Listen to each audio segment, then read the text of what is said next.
Hello everyone. Welcome to my 3 observations on Eyes Wide Shut by Stanley Kubrick. Eyes Wide Shut was his famous final film starring Tom Cruise, Nicole Kidman, and Sydney Pollack. It was released in 1999, and of course, that was one of the greatest years in American cinema history. Eyes Wide Shut is also famously debated as a Christmas movie.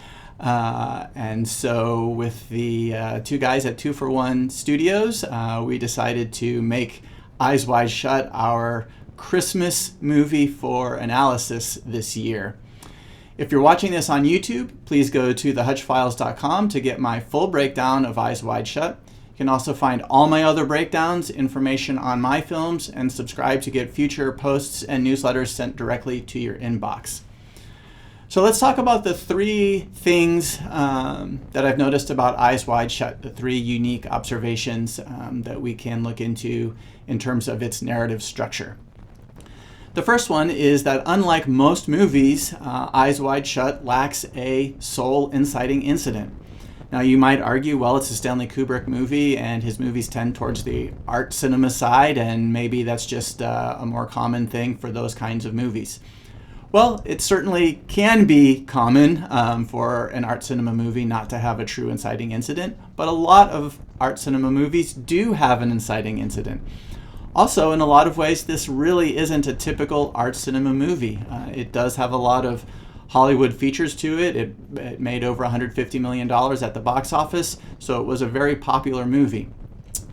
Normally, the inciting incident is one event that interrupts the status quo of our main character, our protagonist, and takes their life and swerves it off into a different direction.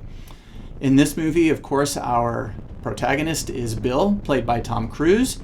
The set of things that happen to him are more a group inciting incident rather than an individual inciting incident. So we first meet Bill and Alice, we get to know them a little bit, and then pretty quickly we're finding out that they are going to a party hosted by either a friend of Bill's or a patient of Bill's named Victor Ziegler. A number of things happen at this party, each of which can be considered part of an inciting incident, but I don't think any one of which is the full inciting incident. So we have 4 different things that happen. The first is that Bill meets his old medical school chum, Nick Nightingale, who is playing piano at this party. The meeting in and of itself doesn't really do a whole lot in the moment, but it does lead to Bill seeking Nick out later at a piano bar where he finds out about the sex orgy party that Nick is playing at, and of course leads to a lot of the troubles that Bill has in the second half of the movie. The second part of the inciting incident is that Bill is flirting with 2 models at the party, and his wife Alice notices him flirting with the 2 models. At the same time, we have the third inciting incident, which is that Alice is dancing with and being propositioned by a suave Hungarian aristocrat who, of course, wants nothing more than to get her upstairs into a private place in order to have sex with her. Both Bill and Alice notice their partners flirting with the other people. And of course, this becomes a big part of the conversation that Alice initiates with Bill at the end of the first act.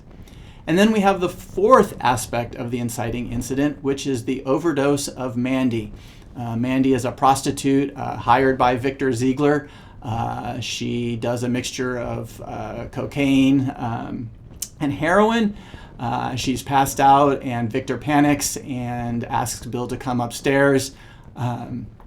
Bill is able, without really doing too much, to sort of bring Mandy back to consciousness. Mandy is aware of Bill. Again, in and of itself, this moment doesn't do a lot, but it introduces the idea of sex, especially sex with negative consequences. And of course, Mandy will come back to play a large role in the movie in later acts. So together, none of these 4 things by themselves spark the movie or get Bill off his status quo. But all of them together help create the conditions that drive the rest of the movie forward.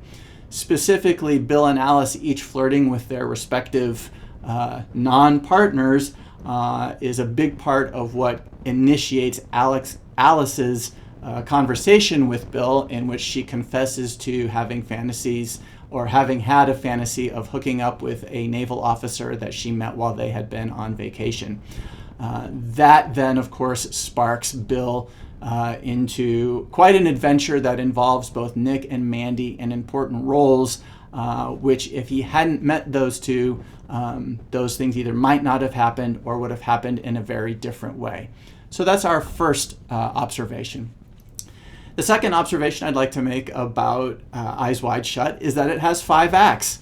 5 acts might be common in theater. Hamlet has 5 acts, for example. But in the world of cinema, not too many movies have 5 acts. When we get to long movies, and this movie is just over 2.5 hours, we often tend to be in big blockbuster Marvel Adventureland, the Avengers and stuff like that, and we tend to have sequence structure rather than act structure. However, in this sort of slow boiling drama that has a little bit of mystery, a little bit of thriller aspects, we do still have a traditional act structure.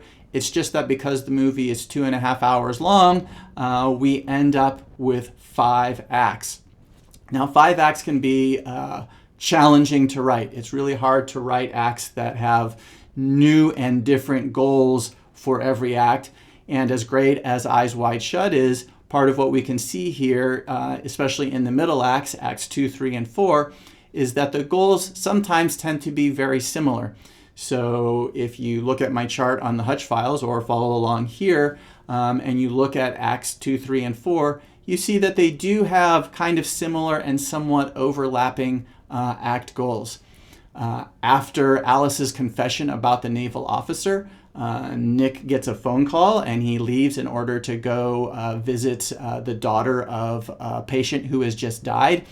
And I think while he's out, he develops his Act 2 goal, which is to figure out what to do about Alice's confession.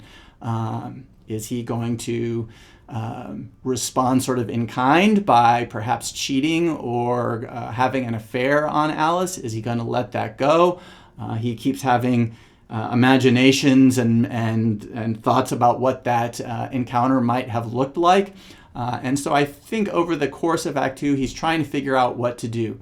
At one point, it seems like he has decided to cheat with the prostitute Domino, but Alice calls right before it's about to happen.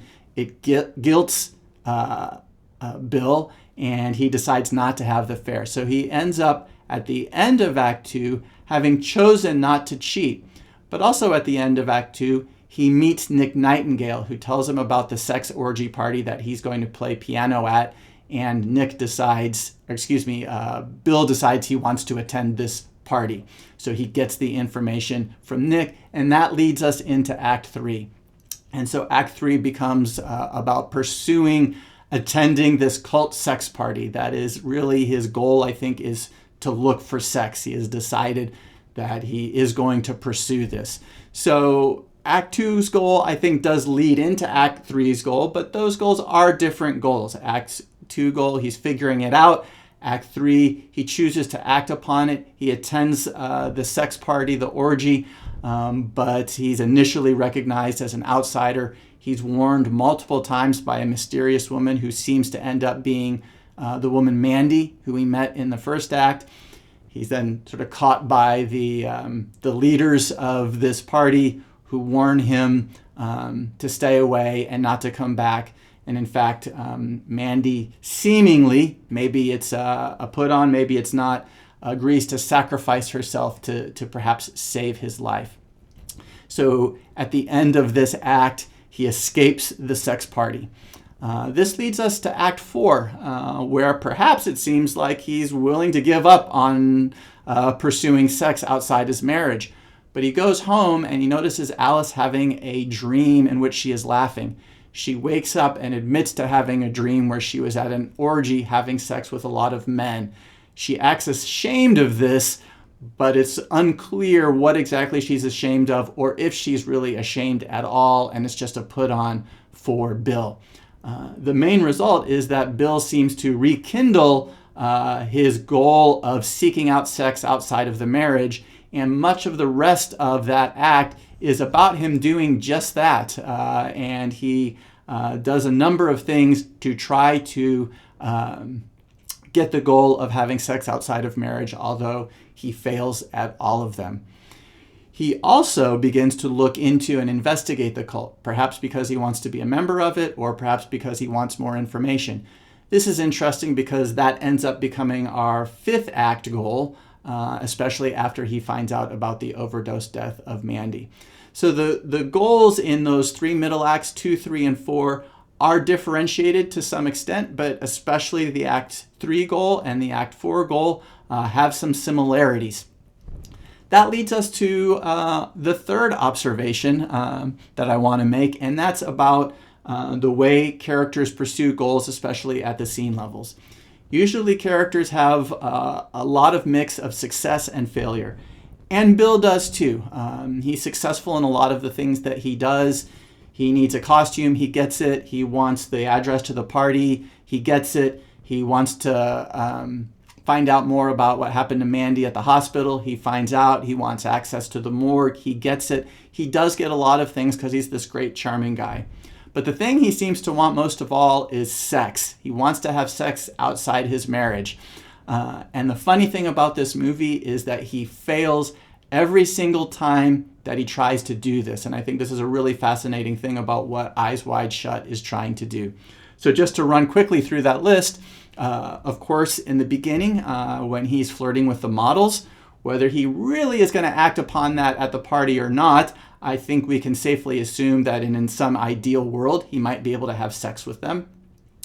Later on, after he's wandering the streets, after he's left his patient's bedside where he's gone to visit the daughter of a patient who has passed away, he has an encounter with a prostitute named Domino who invites him to her room to have sex. Seems like he's going to go through with it, and then at the last minute, Alice calls. He's not able to do it. He then goes to the sex party where it seems pretty clear that he would be willing to have sex there if the opportunity arises, but he is caught and unable to do so. Seems like he's given up on that goal, and then the goal returns after Alice tells him about her dream of participating in an orgy. So he calls Marion, who is the daughter of his patient who's passed away. But Marion isn't in. Her fiancé answers, and so that line of sex is now gone. So what does he do next? He goes to Domino's apartment. Well, Domino's not home, so he is unable to have sex with her. However, he meets her roommate, Sally, and he potentially is going to have sex with Sally, who also seems to be a prostitute.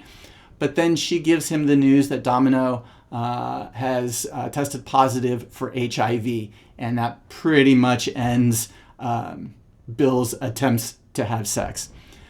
We might also mention that Bill might have the dream of having sex with his own wife. He does seem to have sex with her in the first act, but none of the rest of the times that he might be able to have sex with her or want to have sex with her is he able to.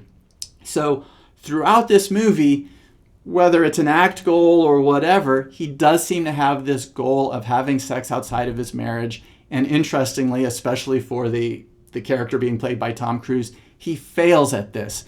And I think this is a key part of what the movie's trying to do. In a way, the universe does not want him to cheat. It does not want him to be an adulterer. It does not want him to have sex outside of marriage. At the end of the movie, when he finally returns home after many of these adventures, he discovers that Alex has found his mask from the sex orgy party. He immediately breaks down and admits everything to her. And perhaps it saves their marriage because they both agree that if their marriage is going to stay together, they need to be true and honest and open with each other about their own sexual desires. And so in order for them to get to that point, and for us, frankly, to have a happy ending in this movie, Bill really does have to fail at all of these attempts to have sex. So I think what the interesting lesson and an interesting thing about this is that Bill's constant failures to have sex actually lead to success at the end of the movie in terms of maybe a more internal goal of having a stronger, more trusting, more open relationship with his wife. So those are my 3 observations of Eyes Wide Shut. I hope you've gotten something out of it. Hope you've enjoyed it. Please take a moment to subscribe to my newsletter and to check out some of the other breakdowns I've done on thehutchfiles.com.